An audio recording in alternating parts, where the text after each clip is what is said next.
in Cartagena. It's a show that's constantly on the move as performers and their drummers make their way from plaza to plaza, entertaining patrons enjoying dinner and the evening breeze. And when the show is over, out comes the hat. The performers go table to table looking for tips. At the Plaza San Diego, it seems like performance after performance.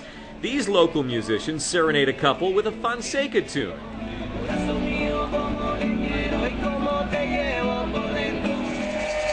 Where are all these happy people going? The short answer is, on a bus in circles around Cartagena at night.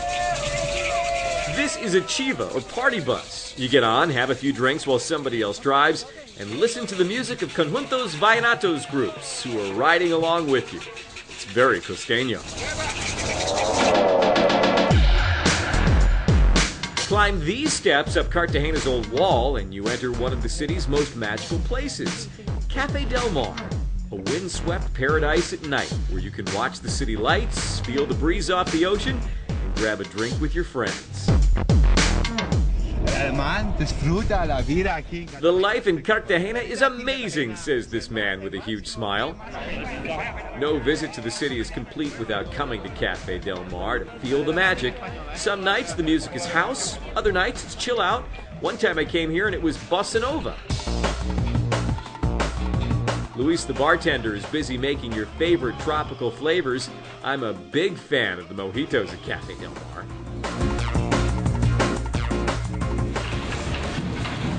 Over at Juan Del Mar restaurant, fish is the dish. You could do a filet on the grill, or they serve you the whole thing, bones and all. The idea is to pick it apart with your fingers. Chef Juan Del Mar says he is proud to serve up the best costeño cuisine in the city. Typical food here is seafood. A principal dish here is what you saw here is the red snapper fried. Fresh fish, the flavor of La Costa, enjoyed with a squeeze of lime and the beat of the night.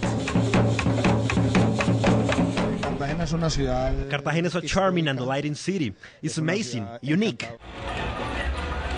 Not too far from the clock tower, where there's always a game of chess being played, you might want to pick up a hat for the next day at the beach, or a sundress, or something from the carnival in nearby Barranquilla.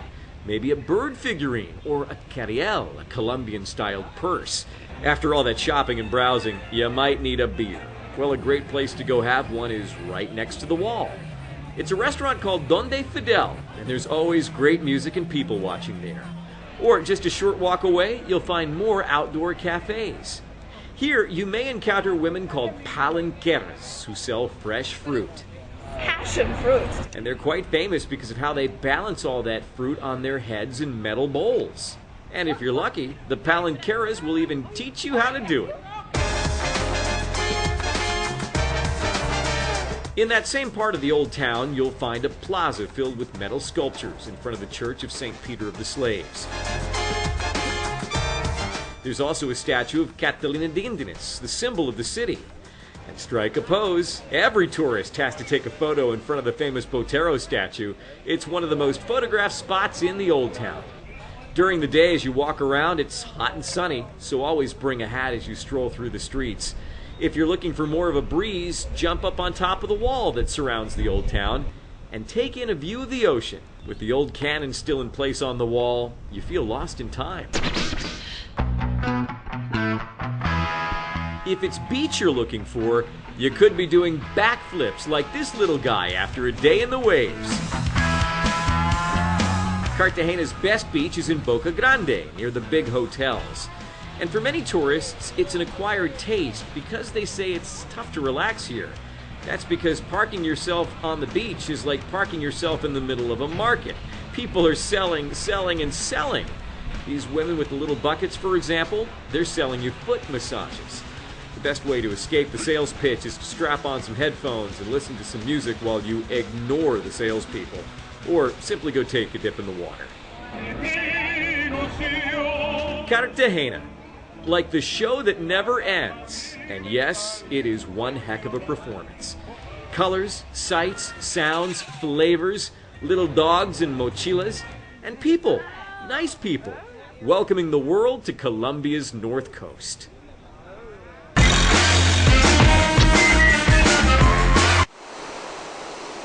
It's 6 in the morning, and surfers in Lima, Peru are out to catch their first wave of the day. This is just one of a few world capitals where you can surf without having to leave the city.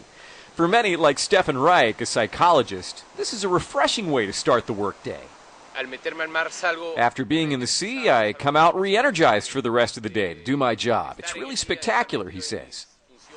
In neighborhoods like Miraflores and Barranco that flank the Pacific, surfers are part of the scenery. They're not just young people with lots of time to kill. They're professionals like lawyer Juan Mujica.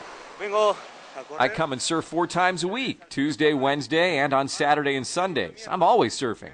From here, I have a quick shower, I get in my suit in my car, and then I head off to work. And I'm usually there by 8 in the morning.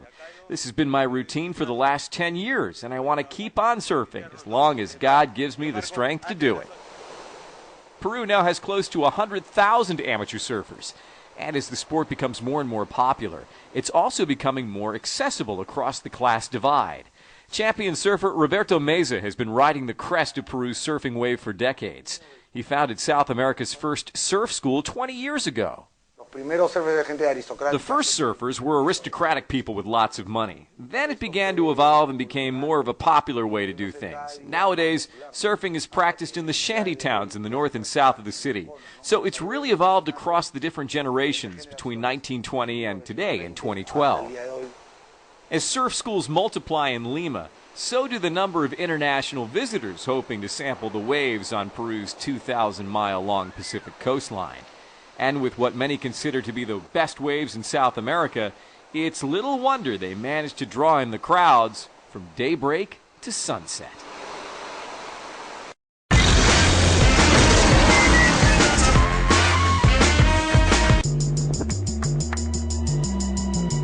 In Acapulco, spectators line up to watch the excitement.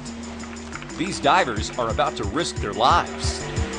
Perched atop La Quebrada, cliff overlooking the ocean, one diver walks to a shrine and asks for a blessing so he doesn't kill himself. And then he jumps. The tradition of cliff diving from this spot in Acapulco dates back to 1934 when 2 neighbors challenged each other to show their courage by diving into the narrow cut of ocean here. Through the years, it's become a way to make money from the tourists.